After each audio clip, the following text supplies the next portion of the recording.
nzambe eza spirituel bainventaka makambo nzambe te alobaka yango noir sibata tovandi awa 14 ou 20 pasteur badocteur bakotia bamoka na se bawi likabo eza mpona motu nyonso mais tenir kotelema boye mobali avandi wana na assemblée de saint esanga basantu mwasi akoteya te akoteya te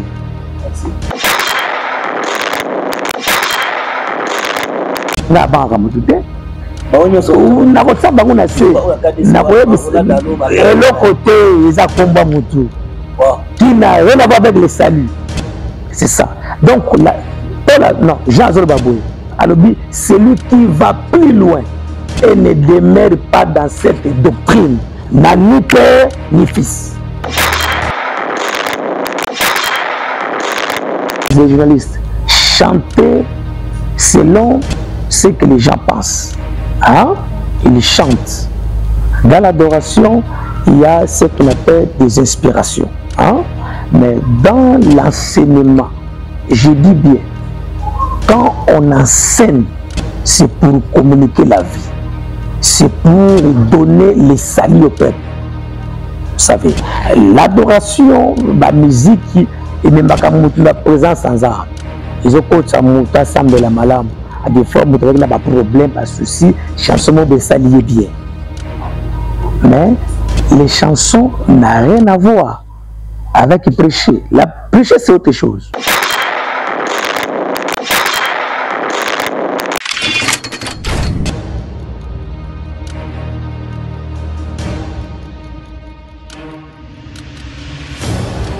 Bonjour, bonsoir, on a sur Biolé Télévision, les possibilités de beauté. Ce que vous allez les papes de la presse congolaise et les papes Papouche Kaïba. Quand il y a des messages comme ça, vous fier Ngarendo, vous fier Ngarofundo, attention comme beaucoup plus de 10 fois. Pour y aller dans sa numéro, si vous avez un sabona raming, vous avez un like, va critiquer la bino, ma situation, la bino, ma remarque, la bino.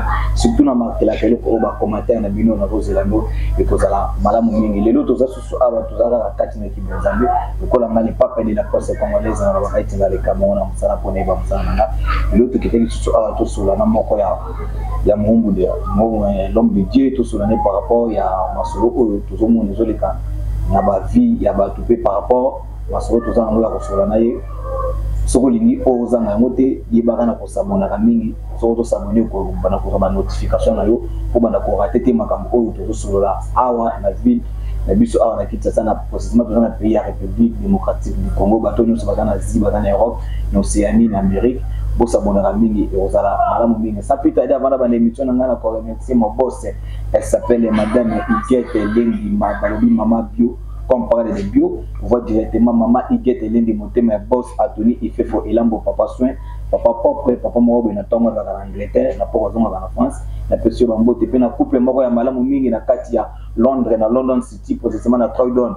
Maman Aïlo, mon thème, papa Joseph, vraiment à Bandali, à Tonga, mon tonio, sa monique, à pour ça qu'il est Londres. Ça va faire des actes contactés na kokutana sona mama Aïlo na papa José batumako boy bato zwa charge aux amala mingi pena moni na Sylvie Makese motema ya Serge Kao na l'image kuna na France pena moni Marseille wana motema ya Lydia pe na kacha France précisément na l'image la ville à l'image ça perd azamoko midi l'écran ça perd en direct na kacha France kuna na l'image na pesio bambote pena ngambo king awa na moni jinga mujinga jemka na pesio bambote famille kaiba mobima mama mimi kaiba na pesio mino bambote pena gelora tulenge na pemino bamoto bosa bona mingi to komataka mingi ozamara mingi lelo la plateau na ngana zana pasteur lisusu awa na kati ya plateau na ngana lelo mikolo na zeme mika na kibonzambe na pasteur bienvenue ya ngana to betani solo babi ba mena ke pai to solo par rapport à makambo isolé so za pour so zanate s'abonner et bité so parler même langage na Montréal to solo na pasteur ozamara mingi. Bonjour papa. Bonjour les journalistes. Bonjour papa. Pape. Papa. Tout va bien. Ça va.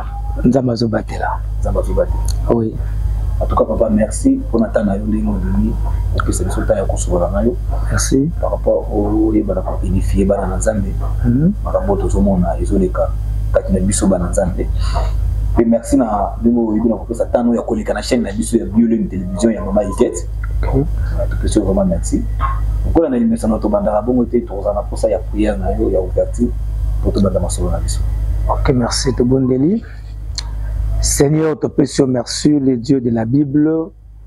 Nzambe oyo trouvé bon, tout se retrouver en ce moment dans cette chaîne. Zanabiso Longo, dans le nom de Jésus. La Bible dit, sans moi, vous ne pouvez rien faire. Que le Saint-Esprit soit au rendez-vous de cette émission dans le nom de Jésus. Nous avons ainsi prié avec foi. Amen. Amen. Merci papa. Vous allez première fois dans notre chaîne de Biolin Télévision à Maïgate. Merci. Nous avons posé se présenter les bossos à Balanignon sur Bazotalayo, Kombonayo, l'église de Kamba, dans la communauté. Merci beaucoup. Nabengami na kombo ya évêque bienvenu Kiangala, avec pasteur, vie travail et puis un peu de droiture dans le sala de sala. Alors, à quatre ya street nabiso. Naza je suis l'IGF. Au niveau ya Union internationale des églises des églises Corps du Christ. Donc IECC. Ok. Donc voilà, vie charge. C'est pourquoi on m'avait sacré d'être évêque. Donc on a évêque. Je dirige la communauté Porte du Sali. Et Zouamina, précisément à venir, Lingemba numéro 10, Nare Vassilome derrière l'église Kimbangiste. C'est là où je suis comme pasteur responsable. Merci beaucoup. Pasteur responsable, précisément la commune Yangali. La commune Yangali Maok. Merci papa. Question de M. Zali, tu en as pas ça, tu poseras la question. Ok. Après, tu peux le matin. Merci beaucoup. Question pas maman Iguette maman bio. Avec te poser question. Tout le monde a l'église par rapport à la doctrine na bango. Et doctrine sous avec moi si à côté. Doctrine sous avec moi si à côté. Votre éviter n'importe sali à pasteur bienvenu Kiangala. Est-ce que moi aussi, après côté, merci beaucoup. Nzamba Zolokomo, je sais que Eza Mutuna Oyo et Bandilote. Eza Bamituna Oyo et Outi depuis l'église primitive. Bon, vous savez, Maramanzambe, Fogoye Bango. Sogoye Biangote. Au Sala, peut-être ce qu'on appelle le méli-mélo. Mais dans les choses de Dieu, la Bible, c'est la parole de Dieu. Et biso tegozoa les choses de Dieu, mais makamanzambe bandi kala. Alors, avant de répondre à ça, il faut tout zonga na origine. Parce que eza mituna oyete mubulu na l'église et etie na ko ba confusion. Mais selon la Bible, tant nzamba keli Adam, Dieu l'avait créé pour cultiver et pour garder. Sur Tangiango, dans Genèse 2:15, la Bible dit que Dieu plaça Adam dans le jardin d'Éden pour travailler et abattre. Travailler, c'est ça, Éphésiens 4:11. Il a choisi les uns comme apôtres, comme évangélistes, comme prophètes, comme docteurs, comme pasteurs, pour le perfectionnement des saints. Ça veut dire quoi? Un homme de Dieu a une mission, il y a qu'à rendre le peuple de Dieu mature. C'est ça, perfectionner. C'est-à-dire les transformer. Donc, nous avons une nature charnelle qui s'est transformée en une nature spirituelle. Alors, cela dépend de la maturité. Pour atteindre ce qu'on appelle la statue parfaite de Christ. Et maintenant, garder veut dire quoi? Garder le peuple de Dieu contre les fausses enseignements. Parce que le que bomi mokili lelo et le que bomi makamanzambe eza matia ya mabe. Oyo uti nango n'origine biblique te, mais oyo uti selon image ya batu. Donc Dieu a placé Adam pour travailler et pour garder. C'est-à-dire, jardin aujourd'hui, c'est ça l'église. Et Adam, ce sont là les ministres de ces temps actuels. Et Ève, toujours le cas là, à Christ. Donc, le travail de l'église, c'est pour les hommes. Je monte encore. Nzambe a bengi Moïse, a bengi Aaron, a établi Aaron comme souverain. Aaron a dit les enfants, les hommes et na banabasi. Et tout ce qu'on a été na kata sacerdoce, il y a Aaron, tout le monde a été banabasi, bazo travail na kata sacerdoce. Tu sais comment on a monté. Il n'y avait que les hommes. Jésus a salam salam. Il a choisi que les 12 disciples. Mais tandis que il y avait des Marie, des Magdala, de Anne, Suzanne, et puis Yemoko Mamanaï. Tandis que comme on a été Mokolomoko, il est sorti qu'il charge par basse. Donc, prêcher, c'est un domaine qui est réservé qu'aux hommes. Acte chapitre 6, Bible dit que lorsque Bateau a banni qu'on se multipliait dans l'église primitive, alors il y avait maintenant des injustices. N'a pas hébreu, n'a pas grec. Alors, les 12 ans, donc les 12 là, ils ont convoqué une réunion en disant Bisso, tokoki jamais kotika ministère ya parole na prière pour toya na makambetali ko servir batu na mesa. Il serait mieux de choisir 6 personnes. Bato baza Dieu na maturité spirituelle, bazo charge ya kolesa ka batu. Mais biso totika la na ministère ya parole et prière. Donc cela veut dire que le ministère, c'est le bâton de l'autorité. Alors, selon la pensée de Dieu, la femme dont il est question n'a pas l'autorité de ces...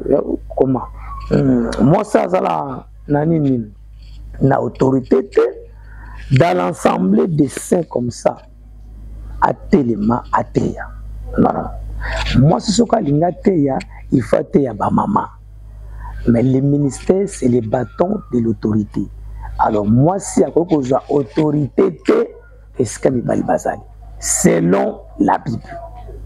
Alors, tant que je ne permets pas à la femme de prêcher, c'était par rapport à cette autorité que Dieu avait donnée à Adam depuis le jardin d'Éden. Ouais, ça. Et maintenant, selon le monde, d'où vient cette connaissance ou d'où vient cette fausse connaissance où tout le monde a l'élo et basi bazotea. D'abord, makambo ya ba égalité ou ce qu'on appelle la parité et où teli na Bible mais et où teli na États-Unis. C'est depuis 1974 lorsque basi ba sentir que baza humilié musana bazo sala donc ba pesa musama ko ya ndaku bongisaka ndaku talaka bana mais makambo tali société ezaki uniquement que pour les hommes. Tant baté ko réclamer c'est le droit na bango. C'est alors tant mondela tali a dit oui basi pe baza na droit ya kozala na même part lokola mibal. C'est comme ça ba ko ça la parité. La parité, ça veut dire que moi, ça cause l'avocate, moi ça cause à PDG, moi ça cause à docteur. Ça c'est selon le monde. Mais dans la pensée de Dieu, la femme n'a pas cette autorité-là. Mais la Bible, tout le monde Dieu fait grâce à qui il veut. Ok, Dieu fait grâce à qui il veut. Ça c'est par rapport aux dons. Les dons de Dieu, c'est pour tout le monde, et les hommes et la femme. Selon la prophétie, il y a Joël chapitre 2, verset 28. Bible dit que dans les derniers jours, je répandrai mon esprit sur toute chair. Les jeunes auront des visions, les vieillards auront des songes. C'est-à-dire, cette promesse, c'est par rapport au don du Saint-Esprit. C'est pourquoi dans Acte chapitre 2, arrivé à Saint-Esprit, on a vu dans l'église de Liboso où il y a 120 personnes. Il y a les hommes, il y a les femmes. Ils étaient là, tous étaient remplis par le Saint-Esprit. C'est-à-dire, les dons du Saint-Esprit, c'est pour tout le monde. Donc Dieu a fait grâce à qui il veut. Donc la grâce, dans les dons du Saint-Esprit, c'est pour tout le monde. Et les hommes et les femmes, ils ont une grâce ou soit une promesse d'entrer dans le royaume. Donc moi, si namobal, bakokota na bokondi ya likolo. Ça c'est les dons. Donc les dons c'est pour tout le monde. Mais le ministère de la parole, c'est les bateaux de l'autorité. Ça c'est pas donné à tout le monde, c'est uniquement c'est pour les hommes. Oyotozomona lelo, ça vient na quatre esprits erreurs qui n'a rien à voir avec la pensée de Dieu. Le pasteur Moussou Oyo ba accorda ba sibaté. Surtout une question Oyo ba moi ça a droit côté par rapport que bato ba monaka lycée kwa Yesu. Merci beaucoup. Merci beaucoup.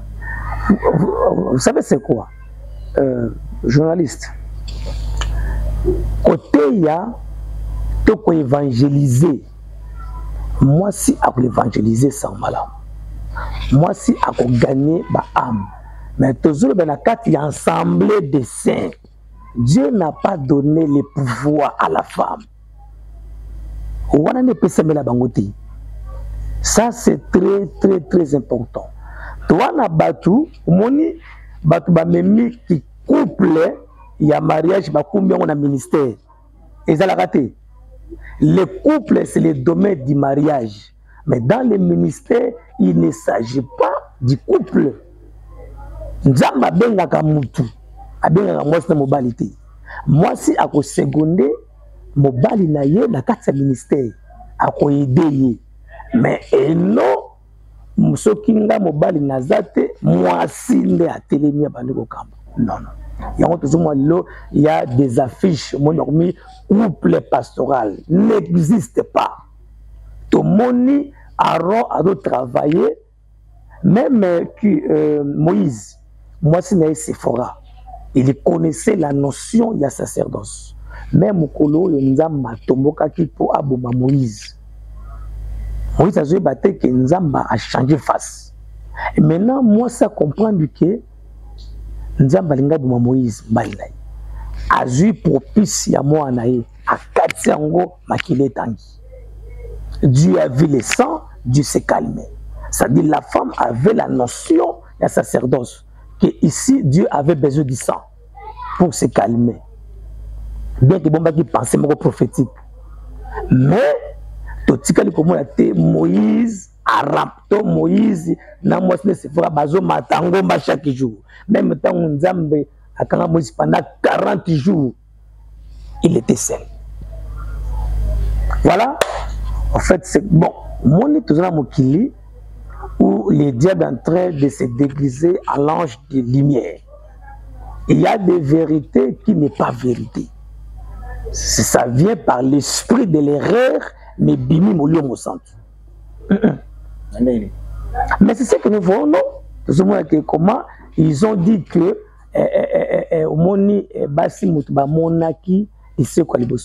qu'est-ce que cela veut dire? Jésus, avant de mourir, à l'Obaki, très bien, que vous me précéderez en Galilée. Hier, c'est très bien que vous avez kunda. Bangonde, bazali na souci ya bomoto. La femme a été toujours faible de sa nature. est-ce que réellement Jésus, le maître, aza to azate? Est-ce que corona ye bayibi to bayibite? Asekou to asekouté? C'est pourquoi mon erreur ya liboso baye naba parfum pour embaumer le corps. Oh, Jésus avait dit que moi na moto bako kangaye, bako betaye, bako bomaye, il sera rejeté au pied des hommes, mais après 3 jours à cause il ne s'agit pas de problème, il y a que le embaumer corps. Bon baki na kata ignorance. Et maintenant tant ce que tant bakomi bakuti corps ezate andi kolela bataille moni motu mokazawana atuni bango bozoluka nani yoka mari abisoki ye moto yibi ko ya mettre na biso pesa voilà berere. Ça ce n'est pas le domaine du Saint-Esprit, ça c'est l'esprit de l'erreur. Timbala moka tali bango. If c'était Jésus, Abi Marie, Marie avec vous, Abi, ça c'est le maître. Avec Zimbabwe, ne me touche pas.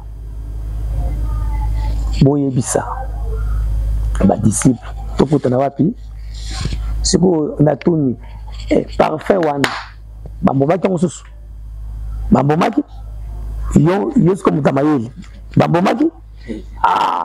Quel esprit à l'iwa. Donc, ma commande, mais il y a bangoti. Ma kenega po, il y a preuve. Et puis, même Pierre, à qui mis sous bango, à côté de 6 éléments. Donc, ils avaient des doutes. Ils ne comprenaient pas le mystère de Dieu. Mais lorsque le Saint-Esprit est venu, n'a joué à Pentecôte, c'est comme ça, Pierre n'a télémis, il commence à prêcher l'évangile. Donc, quand on a tombeau et le but est que bango ne va pas glisser. Ils avaient des doutes na bango. Parce que Yesu le bagi que boki ne kuna te mais boki zelanga pi na Galilée. Ça le problème. Mais quand la pina makamyo sur l'équipe à Jésus. Ningi hôtel mina mo sabe côté était côté la bato pe bazana na souci à Jésus za imi bana basi papa bana mibali côté la mo ko tazo malasi na ya talo. Wa ko sopela mona makolo à Jésus. Comment te ki basi ba nyoso basala ba ganyaka ka mibali. Merci beaucoup. Papa Magamanzambe eza lettre T. La Bible dit que la lettre tue, mais l'esprit vivifie. C'est-à-dire dans chaque écriture, ça cache un esprit qui nécessite une interprétation. Moi, si Azaki, moi Sandumba via Masumu, maintenant, pour obtenir sa propre pardon, c'est comme ça qu'il y a supplication à présenter par Jésus. Si tu peux me pardonner, yokelanga mawa.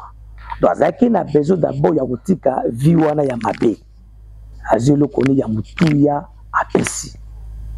Yesu amoni atali mutema na bi oui. Cette femme a besoin de repentance. Mais ça cache quoi aujourd'hui? Le parfait aujourd'hui, c'est l'adoration.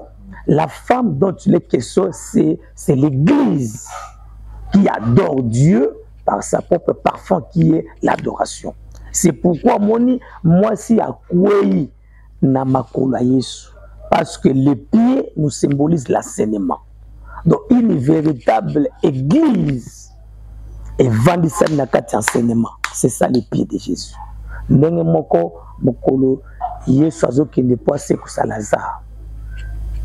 Donc il bossa pas qui Marthe. Abi maître, si tu avais été ici, notre frère Lazare ne serait pas mort. Yesu a dit, croyez-moi, je suis la résurrection et la vie. Abi mais que mutakose quoi, maintenant mukona suka. Il était ignorant. Et tant au mari, bah ébissé que maître aye mazana porte. Tant azoya azofukama na kolela. Yesu atali kofukama na ye amoni humilité ya Marie. Babi Jésus s'est frémi en lui. Alors qu'il passe alors qu'il mawa.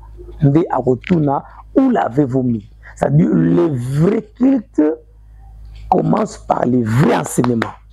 Une fausse enseignement nous amène à l'esprit de l'erreur, l'esprit de l'iniquité.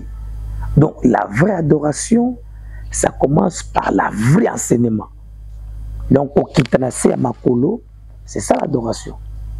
Donc actuellement, il y a parfum, il y a qui signe, il y a amour, signe, il y a humilité, il y a moi aussi, à l'aimer vinaï. Il y a besoin, il y a secours, il y a Jésus. C'est comme ça, il y a quelqu'un mort. Donc, mon y a parti à parfum et boti mouté mamabé, Jida accueilli pour attaquer à Jésus. Parce qu'il a fallu parfum, battre kango, appeler na babola. Ok, azaki na makanti ya mabe pour récupérer ça, vendre puis aller à bongonaï. Il sur les précis bongabi. Pour éviter que, abi d'abord un, naza na bino tous les jours, makambo moi o ya sali. Bino botikala jamais ko sala ngango et boye baké moi oyo asambomé kornanga, ça dit Jésus était déjà embaumé avant même sa mort. Oyo kende ko sa mukolo na tombe, c'était déjà trop tard. Voilà, c'est trop tard. C'est que papa tolo baké ba communauté oyo batika ka basi bateya bateya biso fausse doctrine to chabongo. Mais oui, vous savez quoi? La doctrine mingi, KDC, origine c'est les États-Unis, non?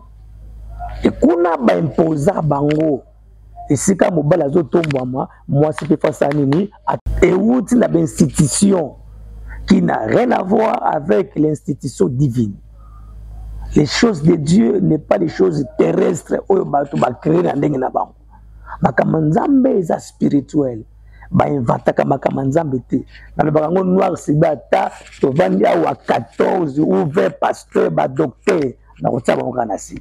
Oh, mais oui, na ba nga mutu te. Ba onyo so na ko tsaba ngona se.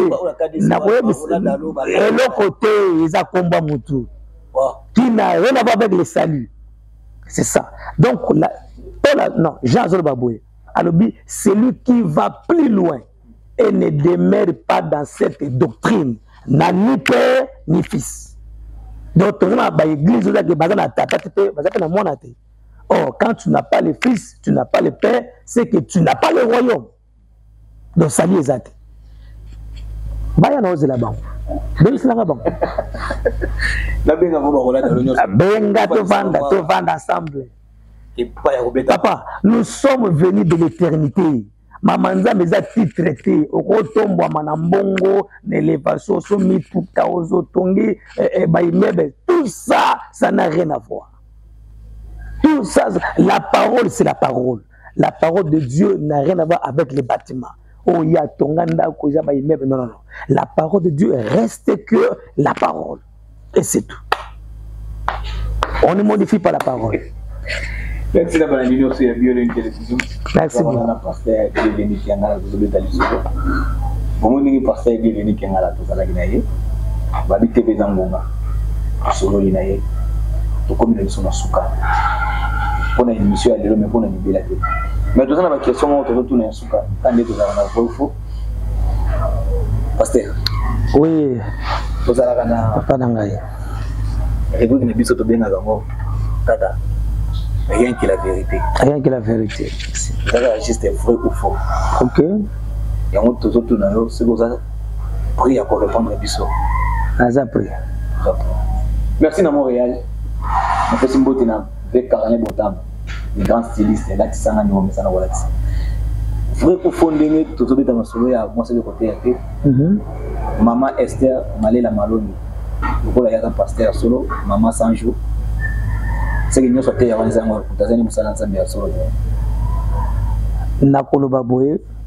les dons, hein? Et les hommes et les femmes ont reçu les dons. Les dons du Saint-Esprit, c'est pour tout le monde. On a de la guérison, on a de la prophétie, même nous, chez nous ici, la porte du salut. Moi, ça pour prophétiser. Oui, moi, ça pour de la vision. Il a les dons aussi de guérison. Moi, ça vous a. Ils ont habité. Les dons, c'est pour tout le monde. Donc, personne n'a habité pour CT. Les cabots, ils ont pour la montagne. Mais tenir côté les mabou et moubala vandi wana na assemblée de saints, ils sont là bas tout, moi ça côté yati. À côté yati. Merci. Deuxième question, c'est un demande obi, on fait des sabons, ça va pas travailler. Par rapport à l'enseignement, où il y a d'ado après ça. Nayo, il faut que on a de la rue qu'on école enseignement. La lobby boy. Dans les choses de Dieu, dans la connaissance, il n'y a pas d'âge. Dans la connaissance, il n'y a pas d'âge. Ok, plus loin, et la taille ne fait pas l'homme. Voilà. Donc, à niveau de connaissance, oui, il y a l'expérience. Mais la connaissance, c'est autre chose. Il y a une différence entre l'expertise et l'expérience à Tamboli Nanzambe, selon connaissance, livre, théologie, à Sali. Mais qui n'a rien à voir avec la connaissance de Dieu spirituel. Donc, ou soit je peux dire que la connaissance que Dieu avait cachée dans les Écritures. Parce qu'il y a une écriture, que bapesi mutu amayele mukanda bayebisi etanga ngo alobi na kotanga te puza ko kangama pe bapesi zoba bayebisi etanga alobi na kote poske na yebiti. Voilà. Donc la connaissance de Dieu eza le ko la ndenge tolobaki eza différent na ba science ya mukili. Eza différent na ba etelo ya bato bake kotanga babakisi mayele oui eza nango bien mais kovanda na connaissance approfondie que le Saint-Esprit donne, ça c'est un mystère caché. Mystère caché. Église nous ça côté athée. Tant déjà bato bayemba comme dit manzambi bana basi tout ba ser lombo ba machamba les à côté. Est-ce que l'église nous va bien ça va poster les bosses. Mais les journalistes chanter selon ce que les gens pensent. Hein? Ils chantent. Dans l'adoration, il y a ce qu'on appelle des inspirations. Hein? Mais dans l'enseignement, je dis bien, quand on enseigne, c'est pour communiquer la vie. C'est pour donner les saluts au peuple. Vous savez, l'adoration, la musique, et même la présence sans âme. Ils ont coach à mouta sambe la malam. À des fois, mouta n'a pas problème, pas souci, chanson mot ça lié bien. Mais les chansons n'ont rien à voir avec prêcher. La prêcher c'est autre chose. C'est autre chose. Batne bazoma moni ko yemba iza côté ya mbalami bali. Banze muni tozo kao. Ya mso azuba bilo mo kota na ngona mukili. Nzambe ko tukuna zana yete. Soko to byango ka mate. To byango mate yata. Merci pasteur. Merci beaucoup. Question sur suka photo ka mwana biso. Jésus lobi wa oba rolanda ba osalela ye. Ba osala miracle ko le kaye. Bano kota na msala nzambe. Miracle ni ya makasi osala ko le ka Jésus. Le pasteur ne fait aucun miracle. Miracle, nous sommes par le Saint-Esprit. Alors, puisque Bissoto le Granabiso n'a pas tenté de collaborer, il y a des choses, il y a minene ou salemaka à des formes qui peuvent bien route. Alors, na kolobake nazana nzam nzamba c'est la kangai. Biso to se vantakati. Mais on a bateau basambelaka awa bamona kaloboko nzambe. Ça ne sert à rien parce que l'élo, dans le domaine il y a miracle, il y a trop de glissements. Maman qui est comme trop, même des hommes de Dieu, oh yebi yaminen, ba côté na baji amabi. Alors, bisoto kwa kana miracle oza authentique ngai. Akolo ba kenzamba sala ngai d'une manière authentique pour na kate le tomo ngai bato bakufa. C'est quoi bazali? Bato babele bama de bele babika. Donc je n'ai rien à inventer. Donc je crois en moi. La miracle est authentique sans mélanger. Donc c'est ça. Merci na bana nyonso ya bio interview mozaki wana para kutala kwa bino le papa de la presse congolaise papa to comme sur la souka. Merci beaucoup. Ça liloba na yo na bana nyonso bazotala yo pour le moment. Zo chaîne de tala makamonda nti yo pesa ni na yo ya contact na moto nyonso ata na problème après ko contacter yo pour boso la. Merci beaucoup. Na autour que je suis évêque bienvenu Yangala. Azana ngalema nazo diriger église la porte du salut. Vraiment na pesi d'abord mbote na bayo nyonso yo balandi biso. Je ne suis pas spécial par rapport aux autres. Je suis la moindre, mais dis-moi to vandi na kati enseignement comme dit la Bible, Éphésiens 2:20. Vous avez été édifiés par les fondements des apôtres et des prophètes. Jésus-Christ est la pierre angulaire. Donc notre fondement spirituel, c'est le Seigneur Jésus. Nous prions à Jésus. Il y a enseignement, il y a église primitive, la saine doctrine. Selon les fondements. Donc mon numéro, il y a WhatsApp, il y a plus 243 977 08 33. La bandeli, plus 243 977 08 33. Merci beaucoup. Merci. Bananyonso la Biolin Télévision. Oyo bozaki wana pona kotala oyo bino le pape de la presse congolaise, le pape Papouche Kayiba kanele musana ko baite bango fier ngalolendo bango fier ngalofundu to banaki malamu peto sukisi malamu pona le loto sukia ndela pona libela te bo s'abonner bo continuer bo faire sur deuxième version et joana pasteur bienvenu qui a to kobeta bisolo ya par rapport ya marambo to mona susu mais ko flasher binoté bo continuer susu bo la bo s'abonner. Na ko remercier maman Iguette Elendi balobi maman bion camp par de bio voit directement maman Iguette Elendi monter mais boss Anthony fait là mon papa soin papa pauvre na putongo en Angleterre na pauvre France monsieur Bambote puis na couple moko ya malamu mingi na London City forcément na Croydon ya maman Ailona papa José na pemino ba remerciement na bio ngwana c'est vie makisi motema ya Serge Mkabu Marseille wana motema ya Lydia na jina mushinga j'aime kana kacha ki na pesulino Bambote puis na midi les grands sapeurs en direct na kacha l'image na kacha France sapeur azaka moko midi les grands sapeurs vieux Carlet Botamba les grands stylistes là tisaka ndo misana wala tisa to continuer ko sala wana pesi mbote nangana 3 fois mobile yim tazaki na sima ya caméra ba image ya kitoko ba son kitoko bozomona eza pona yena pesi balandi nyonso ko bataninga boko na lelo mbote pe ba remerciement na bino ngwana bo s'abonner to kotani mbarasima à force de forcer tu risques de forcer c'est qu'on force pas. Merci, bye bye.